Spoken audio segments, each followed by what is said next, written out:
뭐, 전반적인 이해라고 생각하시면 좋을 것 같고요. 그다음에 제가 생각하는 그런 좀 소외된 계층들, 특히 이번에 이제 코로나로 인해서 이제 상당히 이제 취약한 계층들이 많이 피해를 볼 수밖에 없었는데, 그런 부분들에 대한 얘기 뒷부분에 잠깐 하고요. 앞부분은 그냥 어차피 코로나에 대한 전반적인 이해들을 돕는 얘기들을 좀 하고 시작을 하겠습니다. 뭐 잘 아시겠지만 지금까지 팬데믹 또는 전 세계적인 유행을 일으켰었던 질병들을 좀 모아봤는데요. 1918년 스페인 독감 다 기억을 하실 겁니다. 그래서 스페인 독감 같은 경우에 이제 지금 코로나19 상황과 사실 비견이 많이 되고 있는데, 그 이유는 이 당시에 인플루엔자가 바이러스인지 세균인지도 몰랐었던 시대였고요. 그리고 어떻든 뭔가 독감이 유행을 하는데 약도 없고 치료제도 없고 그다음에 그런 백신도 없는 상황에서 수많은 사람들이 사망을 했기 때문에 이제 그래서 지금 많이 백신도 없고 치료제도 없는 지속금 상황이 많이 비견되고 있고, 홍콩 독감 뭐 기억하시는 분들은 있으시겠지만 이때 유행한 홍콩 독감은 아직도 겨울철에 H3N2라고 해서 아직도 유행하는데 50년 때 유행하는데, 이 당시에 홍콩 독감 때 한 100여만 명이 사망을 했다고 돼 있고, 또 기억하는 신종플루. 그래서 WHO가 이제 생기고 나서 두 번의 팬데믹이 있었는데, 이렇게 1968년 홍콩 독감하고 2009년 신종플루를 팬데믹이라고 했었었고요. 그 다음에 이번 주 코로나19가 세 번째 팬데믹이긴 합니다. 그리고 2015년에 에볼라 뭐 다 기억을 하실 거고요. 그 다음에 2015년에 메르스 한국에 있었던 것처럼 최근 들어서 뭐 2009년, 2015년 또 사스까지 합치면 사스가 2003년이었으니까 갈수록 조금씩 새로운 그런 감염병 유행들이 당겨지고 있습니다. 1918년도에 이제 유행 상황들을 보게 되면 사실 말이 스페인 독감이지 사실 이름은 미국 독감이라는 게 맞습니다. 사실 미국에서 처음 이제 확인이 됐었고, 미국에 이제 이런 임시 응급병원 설치됐는데 보시면 이렇게 매트리스 깔아놓고 있는데, 이 모습 최근에 유럽이나 미국에서 이런 모습 많이 보셨을 건데, 이때 이미 이런 상황이 있었었고요. 그래서 이제 1918년도에 전 세계 인구의 3분의 1이 감염이 된 거로 추정되고 있고, 아마 뭐 평균 잡아 한 4천만에서 5천만 명이 사망했다. 그러니까 지금 한 40만 명 사망했는데 또 이렇게 난리가 났지만, 이때 상황을 보게 되면 뭐 한 집 건너 한 집에 있는 사람은 사망했을 정도로 많은 사람이 사망을 했었던 그런 상황들이었고요. 그래서 이런 식으로 이제 매트리스에 이렇게 많은 사람들 이렇게 해놓는 부분들, 뭐 지금과 그때 차이가 별로 없었던 상황들이고요. 근데 이제 최근에 뭐 정경본부장, 질병관리본부의 정경본부장이나 아니면 미국 알레르기 감염병 연구소의 앤서니 파우치 박사가 계속해서 가을에 뭔가 대유행이 한 번 더 있을 것 같다는 얘기를 많이 꺼내는데, 그 이유는 스페인 독감의 사례를 들고 얘기를 하는 건데요. 그러니까 1918년 봄에 이런 식으로 좀 가벼운 유행이 있었습니다.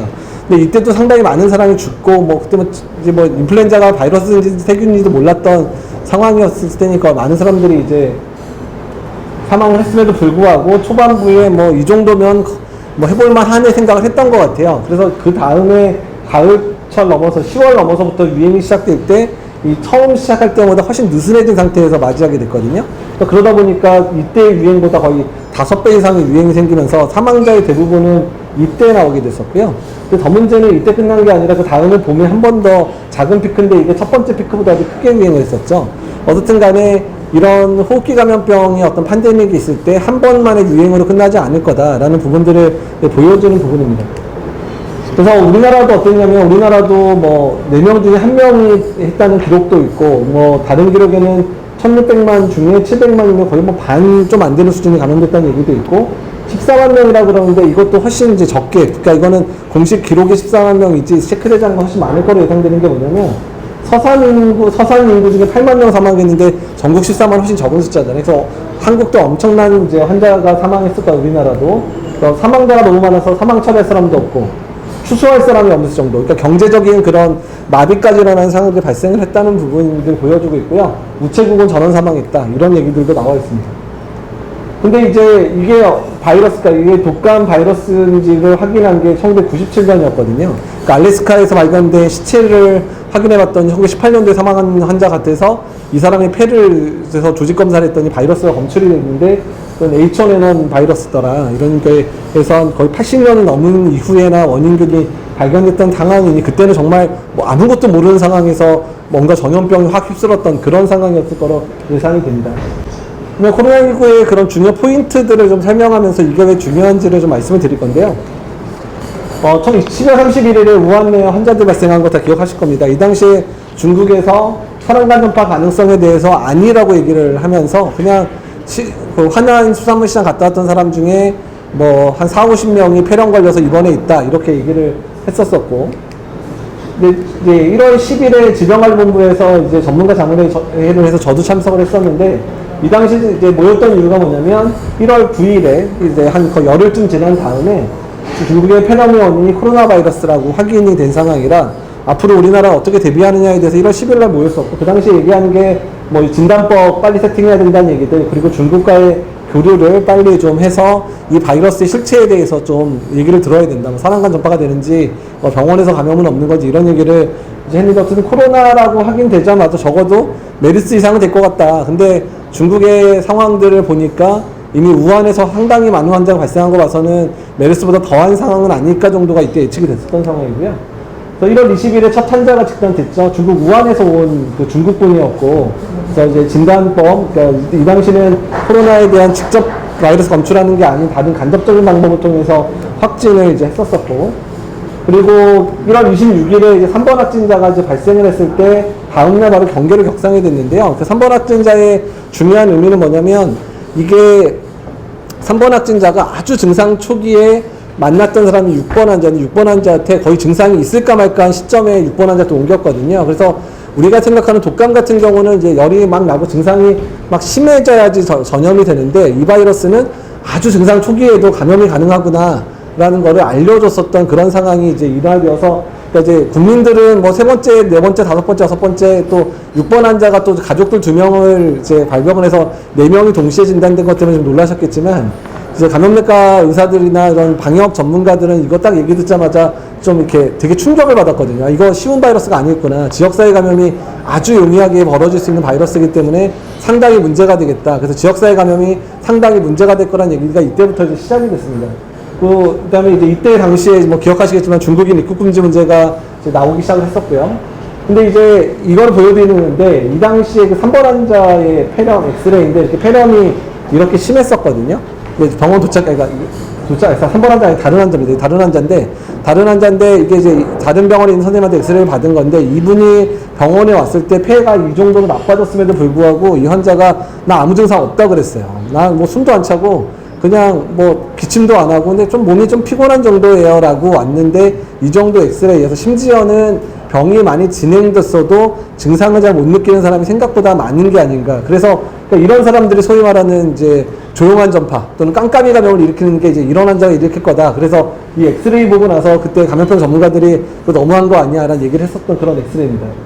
그러면 무증상인데도 감염될까? 그러니까 무증상 감염자가 있고요. 무증상 감염기가 있는데, 어떤 거냐면 이제 대개는 인플루엔자 같은 경우에는 막 열이 나고 기침이 시작되면 그때부터 전파가 되는데, 이때만 해도 설마 이제 인플루엔자라든지 다른 코로나 바이러스랑 비슷해서 증상이 생기면 전염이 가능할 거라고 생각을 했는데, 봤더니 최근 들어서 정리된 종합적인 걸 보면 적어도 증상이 생기기 2-3일 전부터 전파가 되는 것 같다. 그리고 증상이 생길 때 전파력이 제일 높다.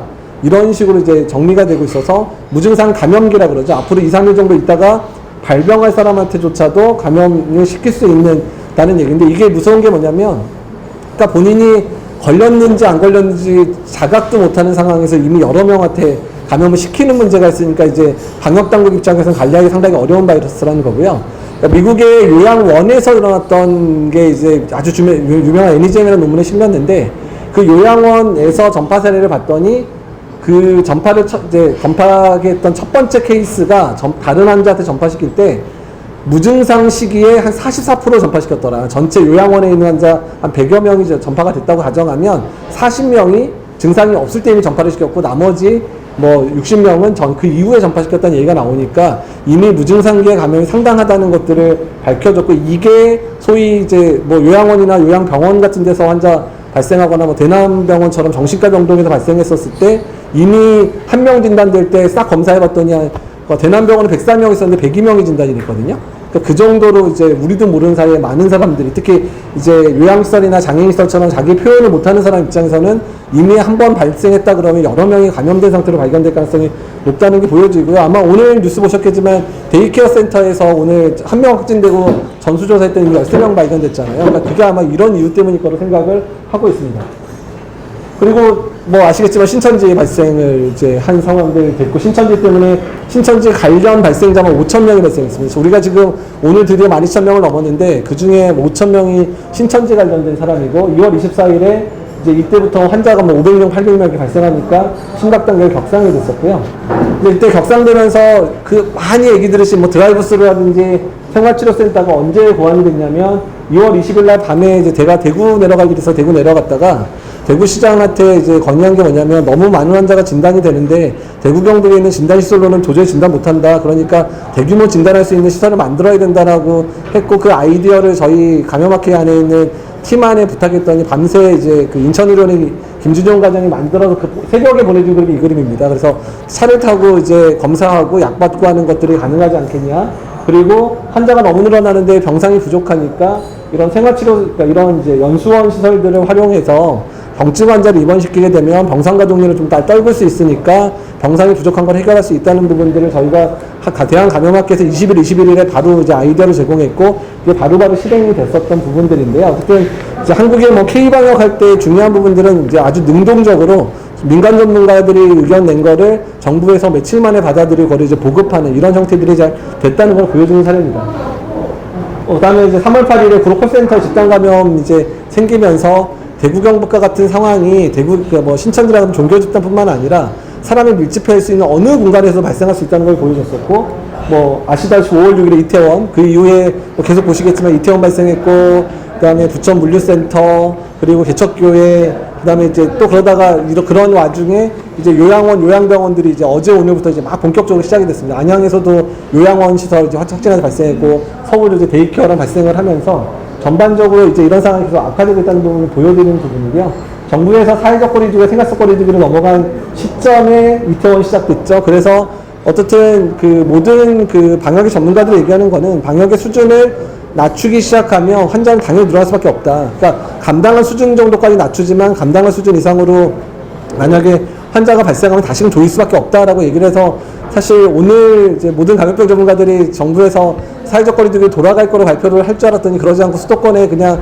강화된 생활적 거리두기를 그냥 무제한으로 한다라고만 발표를 해서 정부의 상황인식이 아직인 것 같다는 생각이 듭니다. 사실 오늘 오전에 총리 만나서 이런 얘기 들었는데 뭐 발표 내용은 이제 바뀐 게 없었어가지고요. 어쨌든 상황은 그런 상황이고요.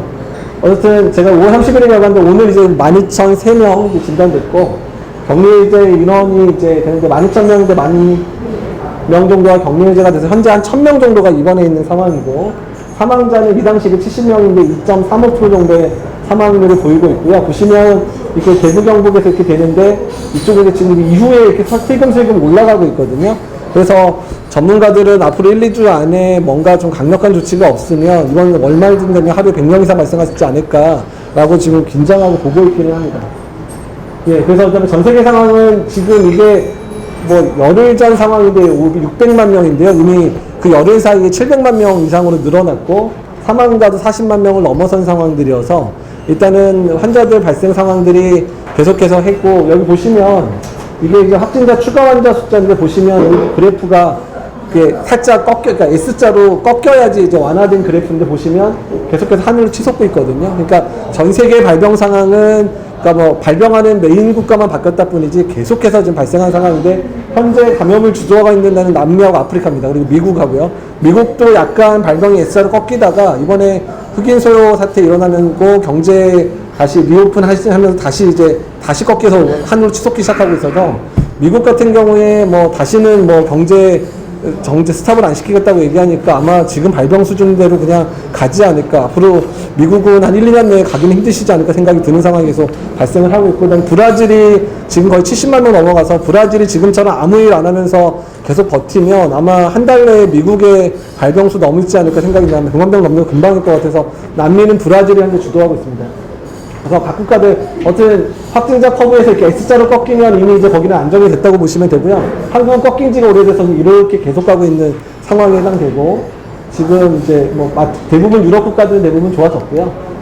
그리고 전파력과 관련돼 있어서는 대구 경북 상황일 때 기초재생산 주소 한 명이 몇 명 감염시키냐 할 때 우리나라에서 대구 경북 때 거의 5.0까지 올라갔습니다. 그리고 그때 우리나라 확진자 뭐 1명, 2명 내려갈 때 0.5까지 떨어졌었거든요. 근데 지금 숫자가 정부 추산이 1.2 정도 되는데 지금 뭐 김호란 선생님이나 이런 분들은 이미 2를 넘고 있다. 그래서 2가 맞다면 한 명이 2명, 2명이 4명 이런 식으로 넘어가기 때문에 그러면 김호란 선생님 예측은 이번 달 말이면 하루에 1000명씩도 발생할 수 있다. 뭐 이렇게 예측을 하는 그런 연구자들도 있긴 있습니다.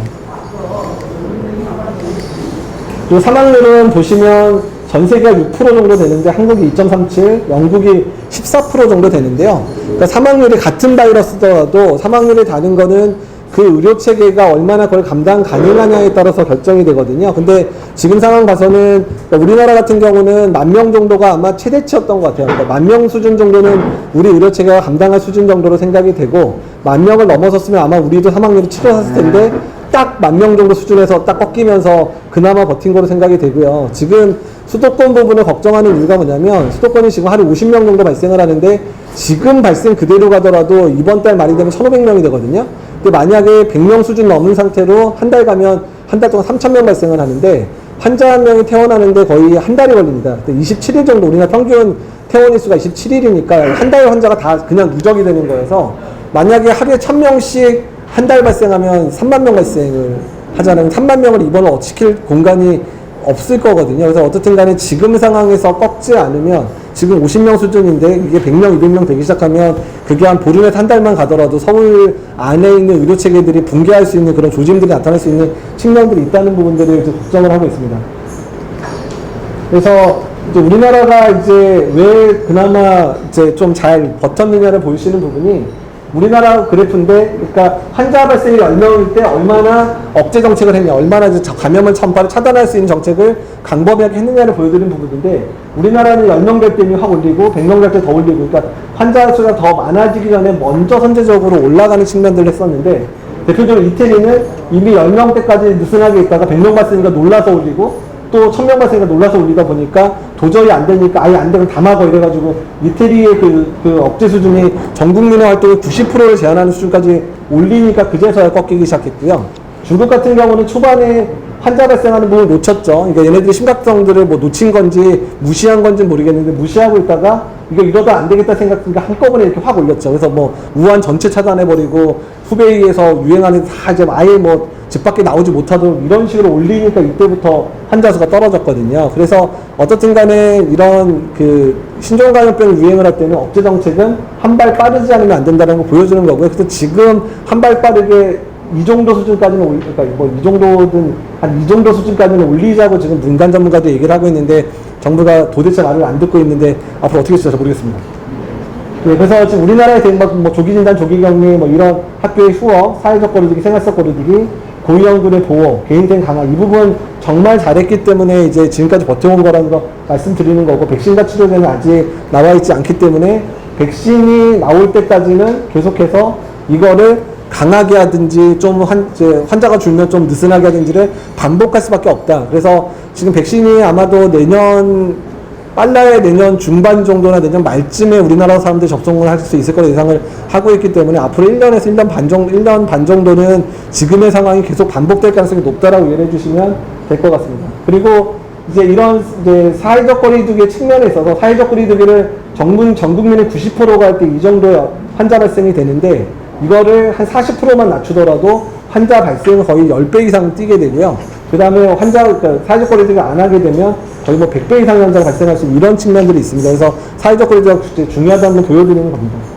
그리고 이제 제일 궁금해하실 게 앞으로 어떻게 될 거냐 제일 궁금해하실 텐데, 그러니까 여러 학자들이 있는데, 그러니까 1918년 스페인 독감처럼 이번에 한번 가을철에 이렇게 심하게 돌 거라고 예측하는 분들도 있지만, 지금 여러 국가의 상황을 봐서는 유행하다가 느슨해지면 또 심하게 유행하고 이런 식으로 주기적인 반복이 될 가능성이 높다. 그래서 이미 이란이 이제 경제 상황이 너무 안 좋다 보니까 환자 많이 발생한 다음에 한번 억제를 풀었더니 이미 이란이 한번 두 번째 피크 쳤거든요. 이란이 한번 더 첫 번째만큼 환자가 발생하는 수까지 올라갔어요. 그래서 이제 또 억제하니까 떨어지고 있는데, 이런 식으로 이제 이런 억제 방법들을 떨어뜨리면 주기적인 유행이 될 거라는 예측, 그러니까 계절성 성향은 일단 한동안은 보이지 않을 거라는 게 더 무세하고요. 이런 식의 상황은 왜 걱정하냐면, 가을, 겨울이 되면 그러니까 인플루엔자가 같이 유행할 수 있는 상황들이 발생을 하니까 우리나라는 매년 인플루엔자 유행할 때 이미 그 의료적으로는 재난 상황이고 겨울 1월에서 2월 사이는 중환자실이 모자랄 정도로 인플루엔자에 의한 합병증 환자가 많습니다. 근데 그 상황에 코로나 환자까지 겹쳐서 유행을 해버리면 중환자 의료 체계가 이제 붕괴될 수밖에 없어서 환자 케어가 안 될 거다. 그래서 인플루엔자형 사망자하고 코로나19형 사망자가 늘어날 수밖에 없다는 부분을 예측하고 있어서 겨울철에 대한 대비를 철저히 하게 해야 된다는 얘기를 이제 드리는 부분입니다. 취약계층에 관한 얘기들만 잠깐 말씀드리면 제가 생각한 부분만 말씀을 드리는데요. 그러니까 지금 이미 이제 불법 체류자에 대한 부분들은 좀 이제 완화가 돼서 진단 과정이나 치료 과정에 대한 부분에서 그 사람이 불법 체류여도 현재 추방을 하지는 않습니다. 그래서 일단 그렇게 되고 일단은 모든 치료에 대해서 무료로 지금 현재 진행을 하고 있는 측면들인데 그렇더라도 이제 이런 불법 체류자들이 본인의 그런 신분이 노출되는 거에 대한 불안감 때문에 검사 단계에 들어오지 않을 수 있는 부분들이 있기 때문에 고민하고 있고요. 그 다음에 싱가포르 같은 경우는 주로 이주 노동자들에 의해서 집단 발병을 했었던 지금 2만 명 넘는데 그 중에 15,000명 정도 거의 이주 노동자들이었거든요. 그래서 이런 쪽이 좀 문제가 될 수 있다는 부분이고요. 요양시설, 장애인시설은 보시면 알겠지만 일단 초기에 그냥 집단 발병은 젊은 층 중심으로 일어날 수밖에 없어요. 왜냐면 이제 젊은 사람들이 활동 범위가 넓으니까 이태원이든 물류센터든 다 20, 30대가 유행을 하는데 지역사회 전파가 만연해지기 시작하면 그 중에 노인층에 전파된 사람을 통해서 그 시설에 입소하는 사람들 또는 시설에서 근무하는 젊은 사람이 걸려서 시설에다 전파되는 양상들이 보이기 때문에 요양시설, 장애인시설이 최근에 나타나기 시작하는 건 이제 때가 된 거예요. 그러니까 지역사회 내에서 여러 취약시설이 계속 침범받을 거라는 거를 예시를 해주니까 앞으로 이런 사례가 계속 늘어날 겁니다. 앞으로 확 조이지 않으면. 그리고 이제 일용직 노동자에 대한 부분들도 문제인데, 쿠팡 때 보셨지만, 주중에는 다른 데서 일하고, 주말에 이제 쿠팡 가서 또 아르바이트하고 이런, 이제 그런 부분들, 또한 이제 플랫폼 노동자라 그래서, 이제 해당되는 운전하시는 분들이라든지 이런 분들 같은 경우에도 이런 해당되는 상황 이런 분들의 가장 큰 문제들이 뭐냐면 아프면 쉰다라고 얘기하는데 아프면 쉬면 자기 먹을 수 있는 그런 이제 돈이 없어지는 부분이니까 아예 굶으라는 얘기가 돼버리는 문제들이 있어서 어렵기 때문에 이런 일용직 노동자에 대한 대책들이 강구되지 않으면 젊은 층에서의 전파를 차단할 수 없겠다는 얘기입니다. 의료 노동자에 대한 부분들도 현재 의료 감염자가 200명이 넘었는데 이런 형태로 이제 감염이 된 데다가 의료진의 피로도도 올라가고 있고 피로도가 올라가면 당연히 감염자가 늘어날 수밖에 없기 때문에 그런 문제들도 앞으로 계속될 수 있다는 부분을 보여드리면 됩니다. 백신 개발과 이런 부분들은 좀 넘어가겠고요. 치료제도 몇 가지 나왔는데 지금 더 의미가 없다는 얘기 많아서 현재 렘데시비어 말고는 아직까지 증명된 약은 없다. 렘데시비어도 아주 좋은 약은 아닙니다. 아주 좋은 약은 아니고 그냥 병의 기간을 줄이는 정도의 약인데 어쨌든 이런 부분도 있어서 앞으로 갈 길이 멀다는 부분을 보여드리는 거고요. 치료원에서 나온 항체 치료제 정도가 내년 초쯤에 아마 이제 나오지 않을까 예상을 하는데 그 정도 말고는 신약에서 기대할 약이 별로 많지는 않다는 겁니다. 그래서 이제 말씀드리고 싶은 부분들은 그러니까 일단 신종감염병이 유행을 했었을 때 보시면 알겠지만 계속해서 취약계층들을 아주 교묘하게 이렇게 감염시키고 거기서 문제를 일으키는데 신천지만 하더라도 신천지가 되게 20대, 30대가 교인이 엄청 많은데 그 이유 중에 하나가 이 시기에 그러니까 삶에 어쨌든 이렇게 편안함을 느낄 수 있는 공간들이 없고 그다음에 되게 이제 곤두가에도 처해 보이고 답답한 상황들이 반복되다 보니까 자꾸 이제 종교적인 형태로 이제 들어가는데 그 신천지의 가장 잘하는 게 뭐냐면 주변에 사람들이 정말 사람 너무 잘해주는 거예요. 그러니까 그래서 신천지가 별로 안 좋다는 걸 알았던 사람도 한 두세 달 정도 신천지가 아니라고 이렇게 얘기한 상황에서 포섭되고 난 다음 신천지라고 얘기한 다음에는 신천지여도 니네가 너무 나 잘해줘서 나 그냥 여기 있을래 이런 상황을 만든 조직이 신천지였거든요. 그리고 쿠팡 보더라도 말씀드린 대로 이런 젊은 사람들의 어떤 그런 노동이나 이런 현장들 자체가 해결이 되지 않으니까 생긴 문제들도 많고 그다음에 이주민 문제들도 그렇고 그다음에 장애인 시설이나 노인 요양 시설 같은 경우는 아까 말씀드린 대로 아주 지역사회 감염이 만연되면 제일 먼저 침범당하는 곳들이기 때문에요. 그래서 취약 시설에 대해서 얼마나 그 국가가 준비를 잘하느냐가 어쩌면 K방역이고 뭐고 간에 어떻든 간에 그 나라의 방역의 수준을 결정하는 가장 중요한 척도가 될 수 있다는 부분들을 말씀드리고 싶었습니다. 이거로 마치겠습니다.